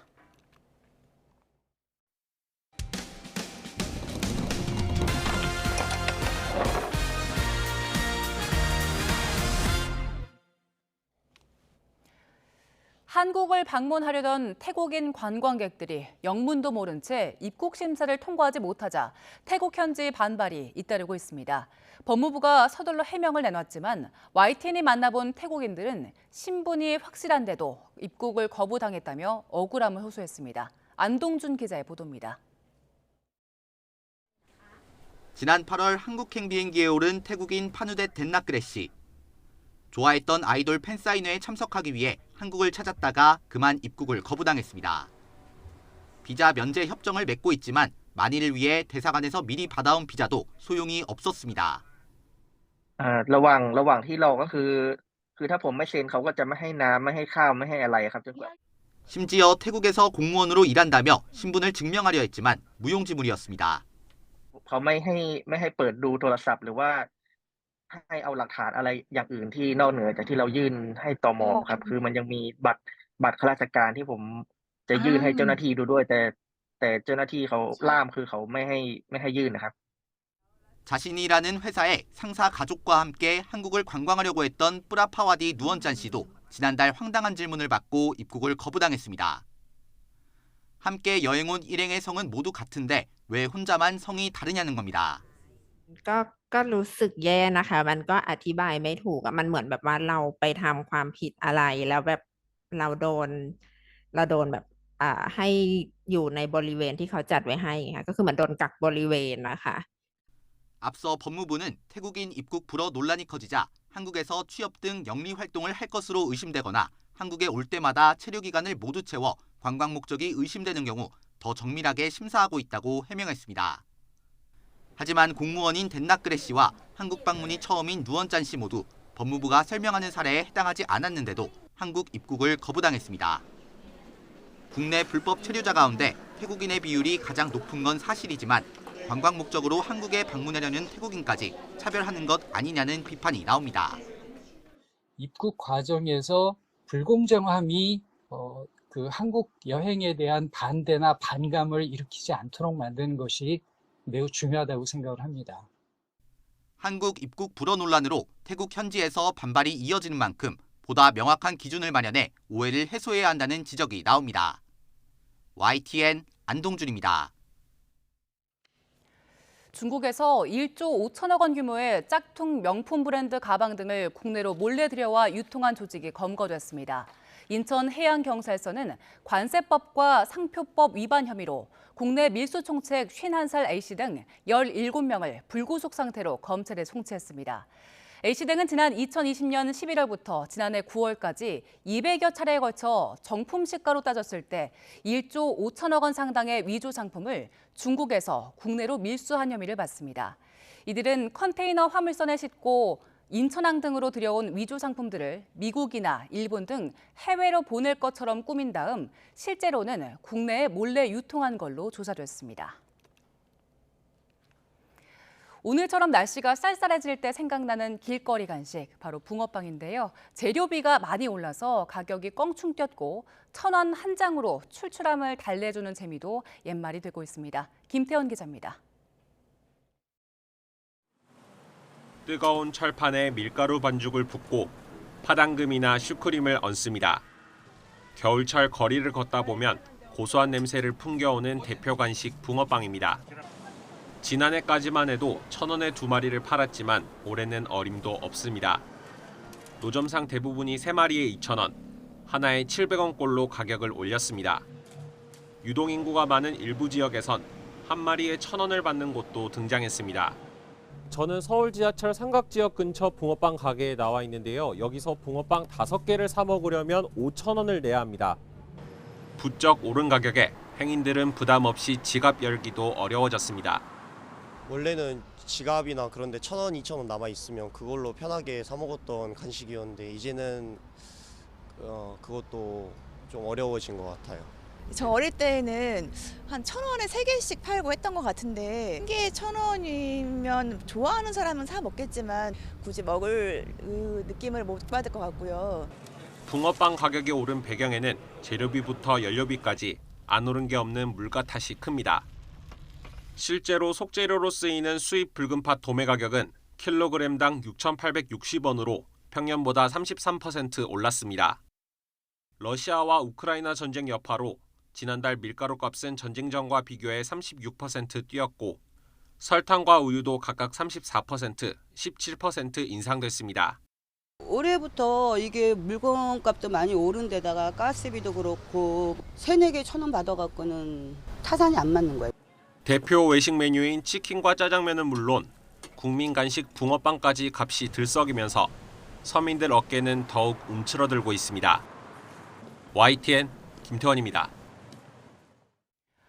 올해 건설 경기가 여전히 좋지 않은 가운데 높은 금리와 공사비 인상까지 더해지면서 대형 건설사들이 실적 부진 늪에 빠졌습니다. 이들은 위기를 타개하기 위해 해외 수주로 눈을 돌리고 있습니다. 윤혜리 기자의 보도입니다.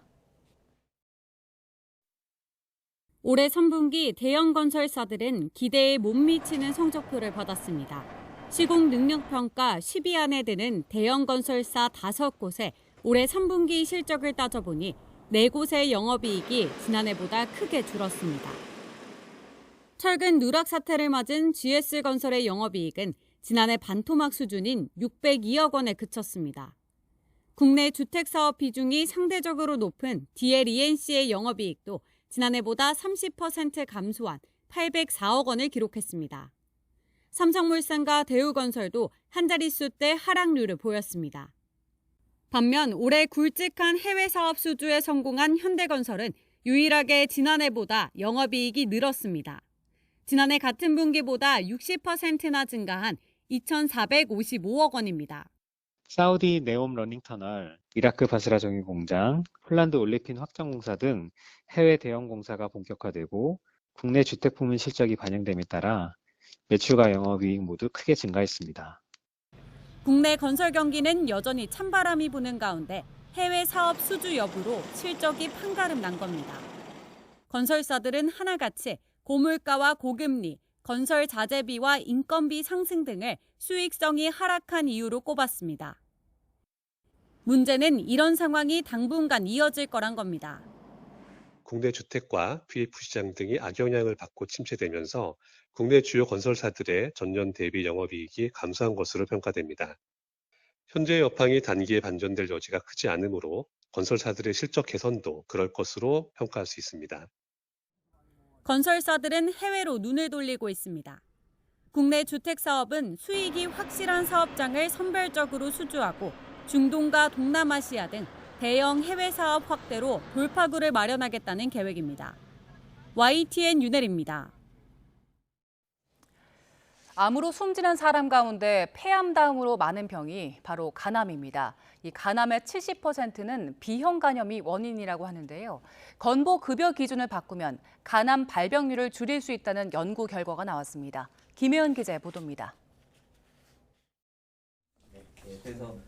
10년 전 30대 젊은 나이에 간암 수술을 받은 환자입니다.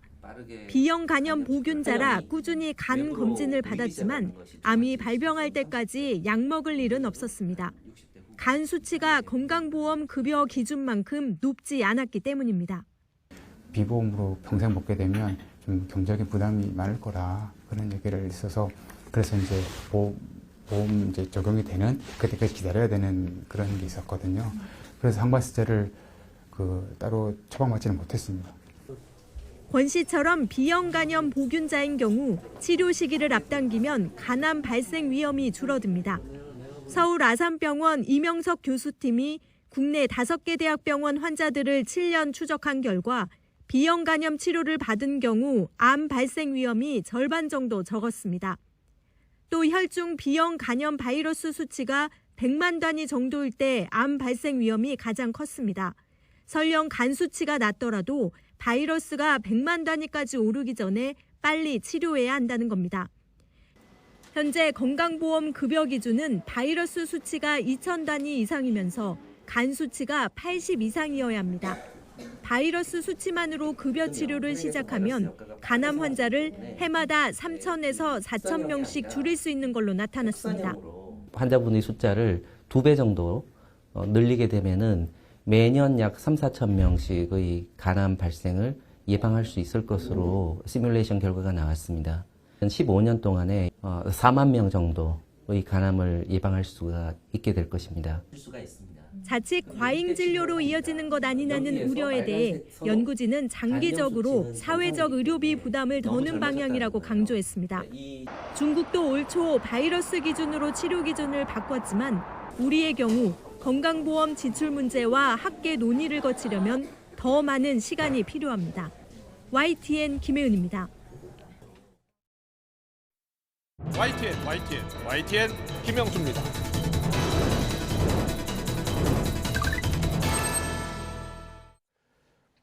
이뇨한 국민의힘 혁신위원장이 지난주 2호 혁신안으로 희생을 강조하면서 당 지도부와 중진, 친윤 의원들 불출마하거나 험지 출마를 하라고 요구했었는데요. 유상범 의원이요? 김기현 대표가 최근 측근들에게 국회의원으로서 영광을 다 이뤘다 이렇게 말을 했다라는 말을 전하면서 당대표가 불출마를 선언하는 것 아니냐 이런 관측이 나오고 있습니다. 이뇨한 혁신위원장은 오늘 이준석 전 대표의 멘토로 불리는 김종인 전 위원장을 만난 데 이어서 이번 주에는 또 홍준표 시장도 만날 예정입니다. 내일이라고 하네요. 1호 혁신안으로 통합을 강조하면서 이준석, 홍준표 징계를 철회를 끌어냈지만 이준석 신당 창당 움직임은 지금 더욱 가속화하고 있는 분위기입니다. 자, 오늘 민주당 비명계 이상민 의원은 최근 이 전 대표와 저녁을 함께 했다면서 한 달 안에 결심하겠다고 밝혔는데요. 꿈틀대고 있는 이준석 신당이 현실화할 경우에는 통합과 혁신을 강조한 이뇨한 혁신이 행보에도 타격이 불가피할 것으로 보입니다. 최근 이뇨한 혁신의 행보를 영상으로 만나보고 더 정치 시작하겠습니다.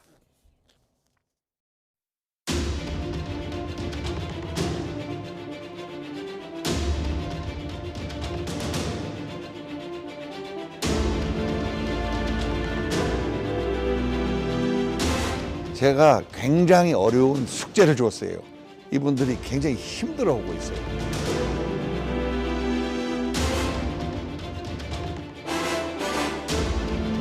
그럼 혹시 이 위원장님 전화는 받으셨어요? 아니, 지도부 내에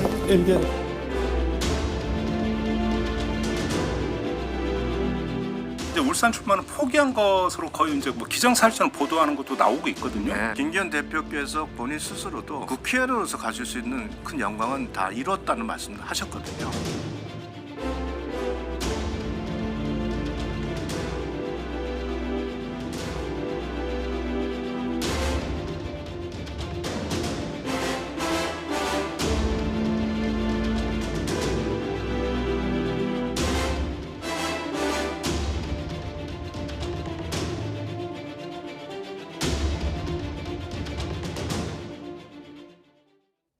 네, 오늘의 전국 현안 짚어보는 시간입니다. 이용호 국민의힘 의원, 또 박상혁 더불어민주당 의원 나와 계십니다. 어서 오십시오. 네, 안녕하세요. 네, 안녕하세요. 예.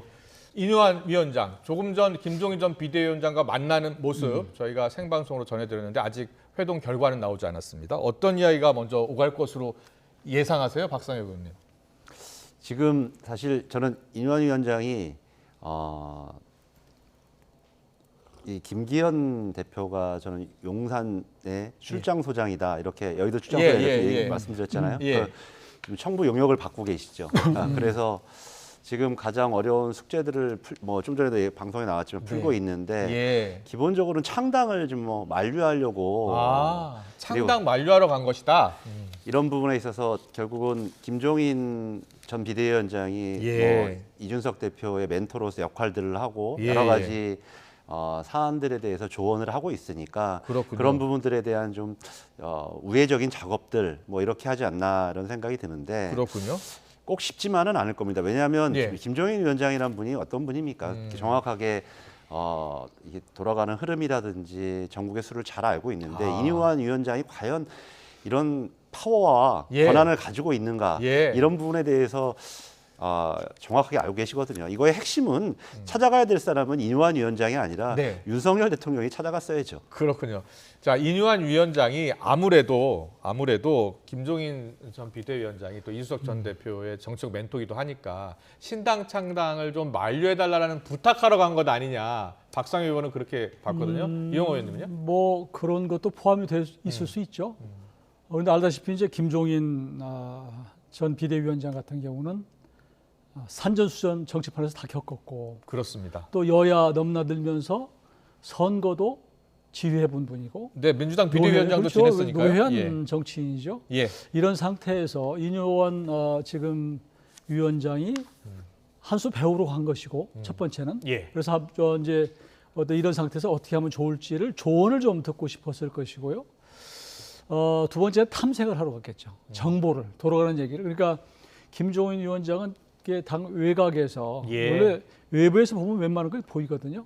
그러니까 그러면 지금 제3당이 생길 거냐, 어느 정도 와 있느냐, 또 어떤 그 그룹들이 움직이느냐 이런 거 전체적으로 보고 또 이준석 전 대표는 어떤 생각을 갖고 있는지 또 말리면 말릴 수가 있는 건지 요구하는 게 뭔지가 아마 전체적으로 짚어봤을 거예요. 그런데 이준석 전 대표를 만나지도 못했으니까 그렇죠. 사실상. 그런데 김종인 또 위원장이 어떤 분입니까? 제가 보기에는 그거 충분히 속내 안 미쳤을 거예요. 거꾸로 그럴까요? 이뇨원 위원장한테 어떤 얘기를 또 하면서 적절하게 본인이 취할 것은 또 취했을 것이다. 그래서 저는 뭐 거기서 원하는 만큼의 답을 얻을지는 못했을 것이고 다만 돌아가는 정치의 전체적인 분위기를 이뇨원 위원장이나 김종인 전 대표가 다 서로 정치적으로 좀 얻고 했을 것이다. 저는 그렇게 봅니다. 국민의힘에서는 만약에요, 이준석 전 대표가 신당을 만들면 내년 총선에서 정치 구도가 어려워지는 것 아닙니까? 그런데 이준석 전 대표가 어떤 당을 만드냐에 달려 있을 것 같아요. 그러니까 지금 뭐 나와 있는 게 벌써 이상민 민주당 김영기 의원하고 지금 접촉했다는 것이고요. 또 지금 당 밖에 이제 양당 밖에 있는 여러 그룹들이 있어요. 예를 들면 이제 금태섭 전 의원 같은 경우에 그 이제 후견인을 김종인 비대위원장 전 대표가 하는 것이거든요. 그렇죠. 거기 있죠. 또 정의당도 또 분화되는 것 같고 거기에 뭐 1인 정당으로 지금 양향자 의원 같은 경우도 있고 그 외에 앞으로 이제 점점 시간이 갈수록 나는 공천이 어렵겠구나. 이런 사람들이 점점 이 돌아가는 상황을 볼 거예요. 그래서 이게 이제 합종 연행을 할 텐데 그 막후에 제가 보기로 김종인 전 비대위원장이 있지 않을까라는 생각을 하고 막후에 그래서 이게 여당에 유리하냐 야당에 유리하냐의 문제가 아니고 이 제3당이 어느 정도의 규모로 어떻게 텐트를 칠 것이냐 저는 그게 굉장히 중요하다고 봅니다. 그렇군요. 하나만 더 여쭤보고요. 그 유상범 의원 오늘 라디오 인터뷰에서 김기현 대표가 국회의원으로서 가질 수 있는 영광 다 이뤘다 이런 말을 측근들에게 했다는 거예요. 그래서 이것이 혹시 이뇨한 위원장의 어떤 당 중진 또 친윤 의원들 불출마 요구했던 것을 수용하려는 것 아니냐 이런 해석도 나오거든요. 어떻게 보세요? 그건 좀 앞서 나간 얘기고요.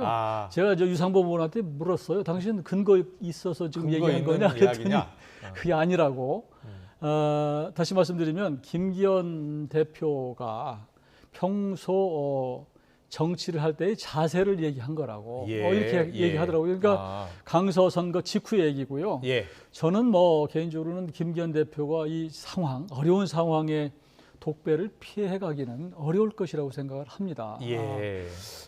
결국은 정치라는 게 책임지는 것이고 책임을 어떻게 지는 것이 좋은지 하는 부분은 김기현 대표가 누구보다 더 잘할 것이다. 그리고 그 시점도 이제 생각할 것이라고 저는 알고 있고요. 그렇군요. 그런 차원에서 너무 앞서가면은 뭐 아니다. 저는 뭐 그렇게 생각합니다. 알겠습니다. 자, 박상혁께 여러 가지 여쭤볼게요. 자, 먼저 이상민 의원 이야기 나오잖아요. 이준석 전 대표가 만들 신당에 합류할지 여부를 한 달 안에 결정하겠다라는 이야기를 했어요. 당내에서 이런 이야기 혹시 나온 적 있고 또 들어본 적 있습니까? 그동안 이상민 의원이 여러 차례 방송을 통해서 이게 의총이나 이런 데서는 별로 말씀을 또 안 하세요. 이 방송을 통해서 사실상 뭐 탈당 또는 뭐 이런 의사들을 많이 내비치곤 했는데 그리고 또 많은 우리 당을 사랑하는 사람들은 그런 발언들이 당에 해를 주고 있지 않냐 이런 많이 비판도 있었습니다. 근데 이번에 발언을 보니까 아예 시점까지 얘기하신 부분은 조금 의미가 저는 있다고 생각이 들어요.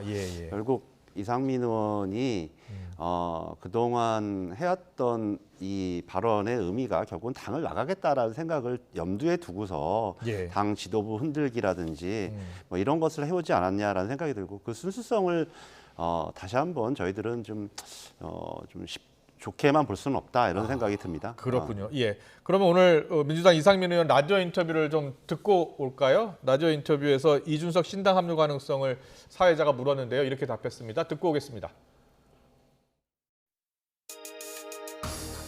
이준석 전 대표의 생각도 궁금하고 또 그래서 만나자고 해서 셋이 만나서 밥을 같이 먹었죠. 거취에 대해서 고민하고 결정을 내려야 될 그 상황이 다가오고 있다고 생각됩니다. 빨리 결정을 해야 될 부분이라고 생각합니다. 12월 말까지 이렇게 가는 건 너무 저 개인적으로는 늦다고 생각합니다. 그 이전에 할 생각입니다. 네. 이상민 의원, 용 의원님은 민주당에 계셨으니까 이상민 의원 잘 아시죠? 잘 알죠. 예. 네. 이상민 의원이 어떤 결단을 내릴 것으로 예상하세요? 저는 민주당에 남아있지는 못할 거예요.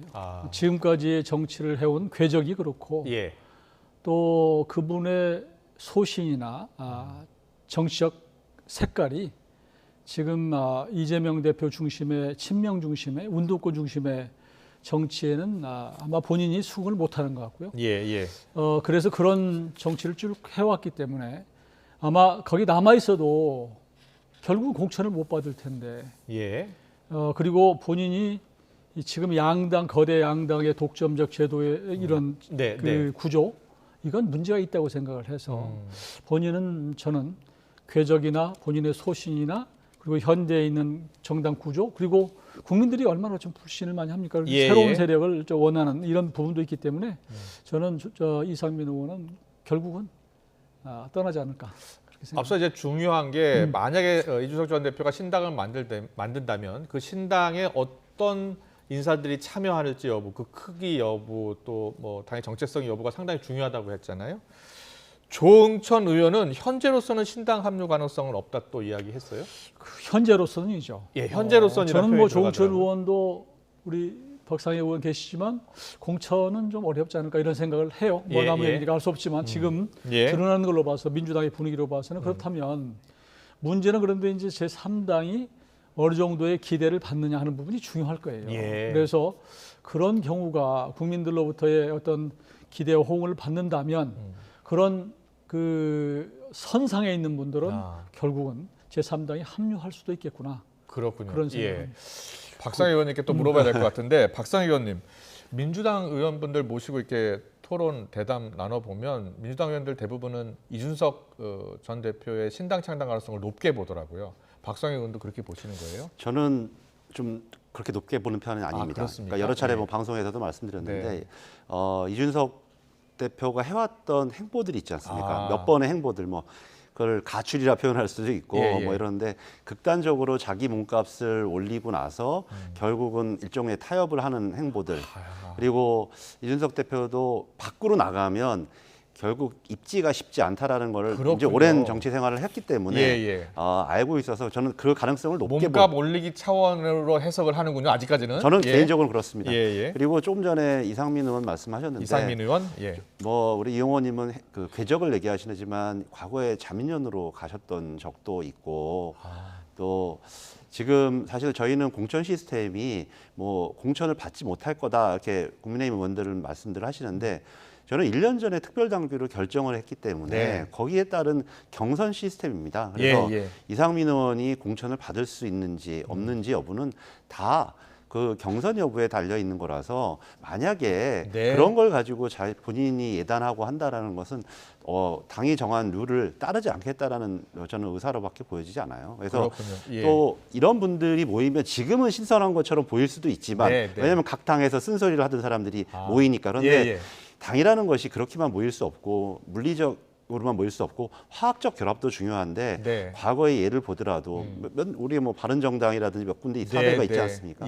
좀 존립하기는 쉽지 않다 이렇게 생각합니다. 그렇군요. 선거 때마다 항상 이제 신당 이야기가 나왔는데 이준석 전 대표는 일단 신당을 만들 가능성은 낮게 보시는 거예요, 박상희 의원님은? 왜냐하면은 또 당을 만들기 위해서는 여러 인물들이 필요하고 물적인 자원들도 필요합니다. 물론 여러 가지 지금 또 선거제도하고 맞물림 측면이 있습니다. 왜냐하면은 비례정당으로 설 수가 있는 가능성도 있기 때문에 만약 그런 가능성들을 계속 염두에 두겠죠. 그렇군요. 알겠습니다. 자, 인요한 혁신위원장이요. 지금 김종인 전 비대위원장 만나고 지금 기자들과 만났습니다. 자, 어떤 이야기를 나눴을까요? 직접 들어보겠습니다. 많은 분이라고 하셨는데 좀 어떤 말씀을 나누셨는지. 97년 IMF 때부터 그 양극화 문제가 대두돼서 굉장히 그게 풀리지 않았다 여태까지. 그래서 그런 말씀을 많이 주셨어요. 그 민생 문제, 경제 문제에 많은 조언을 받았습니다. 그 다음에 두 번째로 큰 것은 그 당신이 의사이냐? 근데 좀 칭찬을 해주셨어요. 처방은 참 잘했는데 환자가 그 약을 안 먹으면 어떡할 거냐? 그 약을 먹어야 된다. 실제로 변화를 이끌어내야 된다. 좋은 말씀이에요. 저도 공감했고 명심하겠습니다 하고 나왔습니다. 감사합니다. 이상입니다. 아무래도 그 환자가 이준석 대표를 뜻하는 거라고 생각하세요? 최근 어떤 그 이준석 물인가요? 최근 어떤 내용인가요? 아, 본인이 저서입니다. 독일은 어떻게 1등 국가가 되었는가? 직접 사인해 주셨어요. 그리고 최근 이준석 전 대표가 준비 중인 신당 관련 아유, 저 거기 이준석 대표 관련해서는 얘기 아예 나온 게 없는 거예요? 그 환자가 약을 먹어야 된다. IMF 어떤 말씀을 97년 IMF 때부터 그 양극화 문제가 대두돼서 굉장히 그게 풀리지 않았다 여태까지. 그래서 그런 말씀을 많이 주셨어요. 그 민생 문제. 네, 김종인 전 비대위원장을 만난 인요한 혁신위원장. 지금 들으신 것처럼 두 가지 이야기 했다고 합니다. 김종인 전 위원장에게 민생 경제 문제에 많은 조언을 받았다라고 이야기했고요. 당 혁신과 관련해서는 의사 이야기를 하면서 인요한 위원장이 의사니까요. 처방은 잘했는데 환자가 약을 안 먹으면 어떻게 하느냐 이렇게 이야기하면서 실제로 변화를 이끌어내야 한다라는 조언을 받았다고 했습니다. 신당과 관련 언급이 이준석 전 대표 신당 이야기가 있었는지가 제일 궁금했는데 이 이야기는 일단은 하지 않았습니다. 실제로 이야기를 나누었는지는 모르겠고요. 자, 먼저 인요한 위원장, 김종인 전 비대위원장과의 만남 이후 오늘 발언 두 가지 했는데요. 여기에 대해서 어떻게 생각하시는지 좀 들어볼게요. 우선 사회 우리 경제 양극화 문제는 김종인 전 비대위원장이 오래전부터 가지고 있는 화두예요. 그렇습니다. 그래서 우리 정치권의 경제 민주화를 제일 먼저 말씀하셨고, 그러니까 지금 우리 사회가 처해 있는 문제에 대해서 아마 말씀하신 것 같고요. 그 원론적인 것이고 두 번째는 환자 처방을 잘했는데 약을 안 먹으면 어떻게 할 거냐라는 것인데 그러면서 실질적인 변화를 해야 된다라는 건데요. 그건 이제 그 부분인데 이준석 대표가 보기에는 이 처방이 적절치 않다고 보는 것이고 그래서 약 안 먹는 거예요. 그렇군요. 나는 예를 들어서 우리 당이 중병이 걸렸다고 생각하는데 그리고 그 약을 먹어야 될 사람이 따로 있는데 자기한테 처방을 해주면 먹을 수가 없는 것이고 그런 얘기를 비유적으로 하면서 결국은 당이 김종인 대표는 실질적으로 변화를 해야 된다. 그러니까 지금 얘기하는 것도 실질적인 변화가 아닐 수 있다. 아니다라는 저런 얘기를 한 것 같아요. 그렇군요. 자, 인요한 위원장 처방은 잘했는데 만약에 환자가 약을 안 먹으면 어떻게 하느냐라는 이야기를 했습니다. 어떻게 들으셨어요? 첫 번째 민생 양극화 문제는 일종의 덕담 수준의 얘기고요. 두 번째 말씀인데 그러면 기자들의 질문도 그렇지만 환자가 누구냐 이 문제인데 이준석 대표는 환자가 서울에 있다. 그때 대구에 내려갔을 때 거기까지 이야기했습니다. 거기에 있는데 그 생각이 다른 거죠. 누가 환자냐에 따라서도 다르고 그 처방이 맞느냐도 다른 건데 저는 김종인 비대위원장도 저는 환자가 이준석 대표가 아니라 지금 기자들은 그렇게 물었지만 환자는 용산에 있죠. 용산에 있기 때문에 그런 지금 이런 처방들이 단순하게 뭐 기득권을 포기하고 대사면하고 이런 것들은 현상적인 솔루션이고 근본적인 거는 국정 기조를 대전환하라는 건데 전혀 그럴 의사가 없어 보이지 않습니까? 이 부분에 대해서 조금 저는 좀 생각이 다른 것이요. 서울에 있다고 할 때 용산이냐 하는 것은 사실 대통령 중심제에서 처방을 용산에 내릴 수는 없는 거예요. 그러니까 뭐 어떤 중앙정부가 문제가 있으면 사실은 누가 책임져요? 장관이 책임지고 총리가 책임지는 거예요. 그 역할도 있는 거예요. 그러니까 국민의힘에 문제가 있으면 당직자가 책임지는 거예요. 선거는 마찬가지로 선거의 책임은 당에 있는 것이고 그걸 자꾸 국정의 기조와 연결시키는 것은 대통령 중심제라고 하는 헌법적 근간. 이걸 자꾸 달리 얘기하는 것이다. 저는 그렇게 생각합니다. 알겠습니다. 자, 앞서 2시 반부터 3시 10분까지 한 40분간 만났는데요. 실제로 어떤 이야기를 나누었는지는 나중에 또 전해질 것 같습니다. 관련 소식 들어오면 또 전해드리고요. 계속해서 이슈 더 이어가겠습니다. 신당 창당설이 지금 여기저기 피어오르고 있는데요.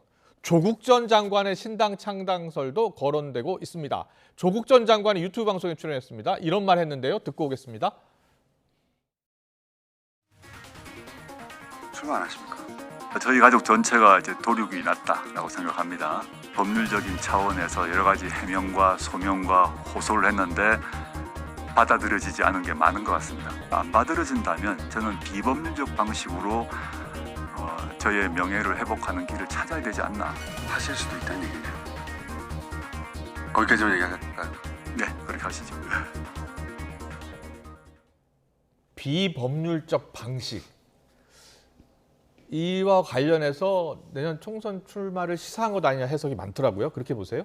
당연히 그런 얘기죠. 그래서 저는 그게 참 이해가 안 되는 것이 조국 지금 전 장관 같은 경우에는 지금 1심에서 징역 2년을 선고받았어요.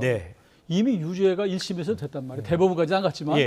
이런데 어떻게 총선에서 정치적으로 명예를 회복할 수 있는 것인지 이건 말이 안 되는 거예요. 이거 사법적인 분명 유죄는 유죄인 것이죠. 그리고 또 한 가지 지금 착각하시는 것이 지금 조국 전 장관이 팬덤이 좀 있긴 있지만 지금 제가 보기에는 거의 사라졌다. 그래서 그동안에 이제 문재인 정부에 있었을 때의 조국이지 지금 윤석열 정부 그리고 이재명 대표 체제에서는 큰 팬덤이 있지 않다라는 생각이고요.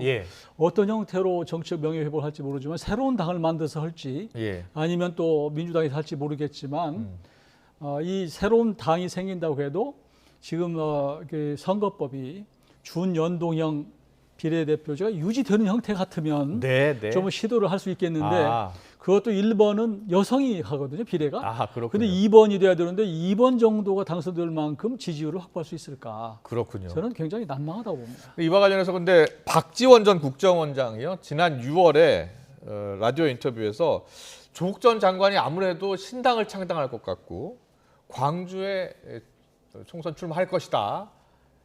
더 큰 꿈이 있는 것으로 알고 있다라고 이야기했어요. 혹시 들으셨죠? 뭐 보도는 봤습니다. 지난 6월이었습니다. 조국 전 장관 신당 창당설 출마 가능성 어떻게 보세요? 저는 뭐 저 인터뷰에서 이 법률적이라는 것을 좀 너무 좀 협소하게 본 건 아닌가라는 생각이 듭니다. 비법률적 방식이요? 선거 제도도 법률적 방식이죠. 그렇네요. 그래서 저는 지금 뭐 조국 전 장관 같은 경우는 민주당 당원이 아니기 때문에 제가 뭐 전망하거나 말씀드리기가 참 사실 조심스러운 측면도 있습니다. 그런데 여러 가지 갈림길을 놓고 아직은 뭐 판단할 결정을 하시진 않은 것 같아요. 그런데 여러 가지 지금 상황들 또 재판 관련된 상황들도 현재 처해 있는 측면도 있고 그러나 지금 말씀하신 것처럼 여러 가지 뭐 거의 집안 자체가 도륙난 상황들에 대한 이거를 어떻게 해결할 것인지 이 문제도 본인이 아직 갈림길에 있는 게 아닌가 그렇게 생각이 들어요. 지금 사실은 11월인데 지난 6월에 박지원 전 원장이 예상을 했거든요. 그런데 실제로 여러 가지 지금 조국 전 장관 인터뷰에 대한 해석이 나오고 있습니다.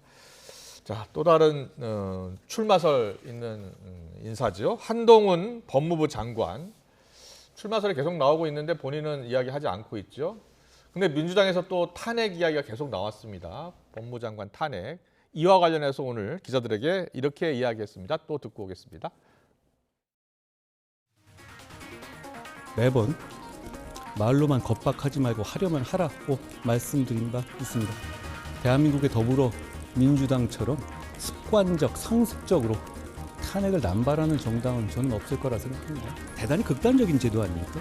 이걸 이렇게 장난하듯이 말할 수 있는 건지. 박상희 의원께 먼저 여쭤볼게요. 한동훈 장관의 오늘 이 발언을 어떻게 평가하세요? 뭔가 본인이 좀 찔리는 게 있어서 그런 거 아닐까요? 예, 탄핵에 대해서 저희 당에서는 지금 예. 뭐 의원들이나 이렇게 논의하거나 네. 뭐 내일 의총도 있습니다만 아. 우선적으로 목소리가 높은 것, 요구가 높은 사람은 이동관 방통위원장입니다. 그리고 탄핵 제도를 조금 얘기하는데 네. 사실은 탄핵 제도가 사실은 뭐 이렇게 뭐 많이 자주 사용되는 것은 뭐 여러 가지 저도 좀 다른 생각이 있습니다만 지금처럼 윤석열 정부 하에서 여러 가지 책임들을 지지 않는 상황들, 뭐 이태원 참사라든지 뭐 오송 지하차도 참사라든지 여러 가지 이런 상황들의 책임을 지지 않는 이 정권 하에서는 최후의 견제 수단으로서 우리 국회가 이런 부분을 견제할 수밖에 없다. 뭐 이런 부분을 생각합니다. 내일 의총에서 그러면 이동관 위원장 탄핵 논의가 됩니까? 지금 방통위원들을 중심으로 해서 강한 목소리가 있습니다. 아마 그런 부분들이 좀 제기될 것으로 알고 있습니다. 그렇군요. 알겠습니다. 이용호 의원께도 여쭤볼게요. 글쎄요. 탄핵을 한동훈 법무장관 탄핵을 할 이유가 도대체 어디 있는가. 한 장관이 그동안 사실 할 일 열심히 하고 또 할 말 확실하게 하는 그런 장관으로 자리매김을 하고 있어요. 그런데 아니 조국 전 장관 같은 경우하고 비교해 볼 때 뭐 입시 부정을 했습니까? 무슨 뭐 블라인드 펀드를 들었어요? 전 말을 함부로 했어요. 전 잘못한 게 하나도 없다. 그런데 왜 민주당에서 자꾸 탄핵 얘기를 하는가? 조금 전에 윤석열 정부가 이태원 참사에도 책임을 지지 않는다고 했는데 그래서 지난번에 이상민 장관 탄핵시키지 않았습니까?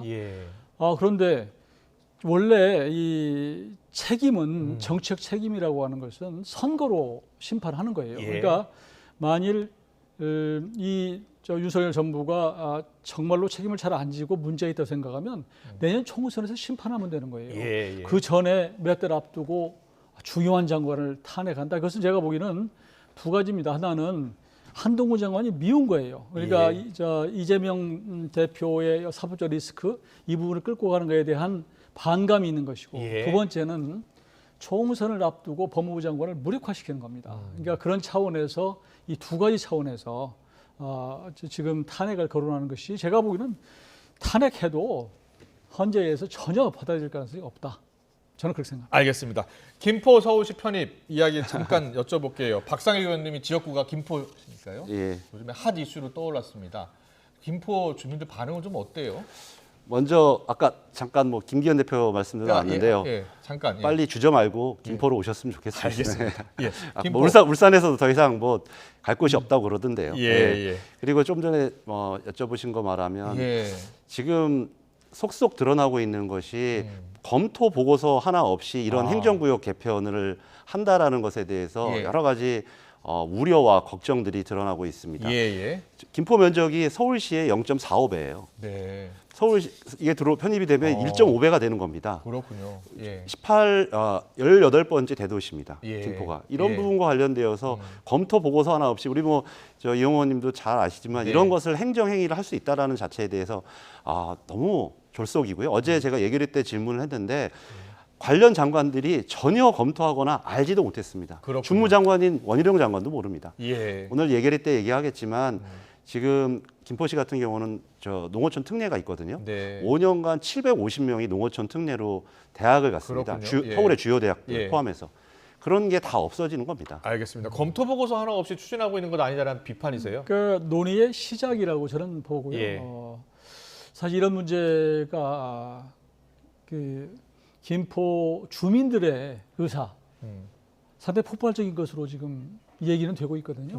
듣고 있는데 그러니까 주민들이 차라리 여러 가지 애로가 있으니 뭐 출퇴근 문제, 뭐 5호선, 9호선 문제 이런 게 있으니 차라리 우리는 서울로 가고 싶다. 이런 의견이 있었던 거예요. 서울로 편입되고 싶다. 이런 데서 논의의 출발이고 이제 논의가 시작됐기 때문에 그러면 어떻게 하는 것이 좋은지 하는 부분은 차근차근 서로 이제 대화를 해가면서 예. 할 필요가 있다고 생각하는데요. 네. 우리 박상희 의원님도 좀 많이 고민이 되시겠어요. 그러니까 주민들이 원하는 대로 해야 될 것인가 아니면 국토 전체를 보고 이걸 아울러 갈 것인가 하는 부분을 저는 뭐 여야 간에 또 지금 이제 논의가 됐으니까 공론이 되겠죠. 짧게 하나만 말씀드릴게요. 네, 저는 다 열어놓고 생각을 하는데 지금 말씀하신 것처럼 어려운 것은 교통 문제였잖아요. 그러면 교통 문제를 해결해야죠. 그래서 오늘 저희 당에서도 5호선 문제가 그동안 핵심이었는데 예타 면제 추진하겠다. 이렇게 다 당론도 모았습니다. 원내대표께서. 그래서 바른 처방을 내려야지 전혀 다른 처방으로 인해서 여러 사회적인 손실들을 만들어내는 것은 바른 해결이 아니다라고 민주당은 생각하는 거죠. 아직 찬반 공식 입장은 밝히지 않고 있어요. 원내대표께서 제시한 방식이 있습니다. 국가 균형 발전 TF 설치하자는 거죠. 아니 먼저는 교통이 먼저면 교통 먼저 해결하자. 그리고 필요한 부분 행정개혁 필요하다면 거기에 대해서 논의한다. 그리고 서울의 경쟁력을 글로벌로 높이려면 그거는 또 별도로 논의하면 된다. 이게 저희들의 해법입니다. 네. 여기까지 들어야 될 것 같습니다. 오늘 정치권 이슈 다양하게 짚어봤습니다. 이용호 국민의힘 의원, 박상혁 더불어민주당 의원과 함께했습니다. 잘 들었습니다. 고맙습니다. 감사합니다. 하루 사이 계절이 가을에서 겨울로 급변했습니다. 내일은 겨울의 첫 번째 절기 입동이고 절기답게 아침 공기가 오늘보다 더 차가워지겠는데요. 내일 서울 아침 기온은 2도로 올가을 들어서 가장 낮겠고요. 체감온도는 영하권을 맴도는 곳도 있겠습니다. 다행히 낮부터는 예년 기온을 회복하며 추위가 점차 누그러지겠습니다. 내일도 전국적으로 맑은 하늘이 함께하겠습니다. 영남 곳곳에는 한파특보가 내려진 가운데 내일 아침은 올가을 들어서 가장 춥겠는데요. 내일 서울 아침 기온은 2도에서 출발하겠고요. 대전도 2도, 대구는 3도를 보이겠습니다. 낮 기온은 예년 수준을 회복하겠습니다. 서울이 15도까지 오르겠고요. 대전이 17도, 대구는 18도, 부산은 19도 선까지 크게 오르겠습니다. 다가오는 주말부터는 다시 강한 한기가 밀려오겠고요. 이번 추위보다 더 심한 추위가 찾아올 전망입니다. 지금까지 날씨 정보였습니다. 이슈를 더 쉽게 전해드리는 더 뉴스, 내일은 더 준비하겠습니다. 잠시 뒤에는 뉴스큐가 방송됩니다. 시청해주신 여러분 고맙습니다.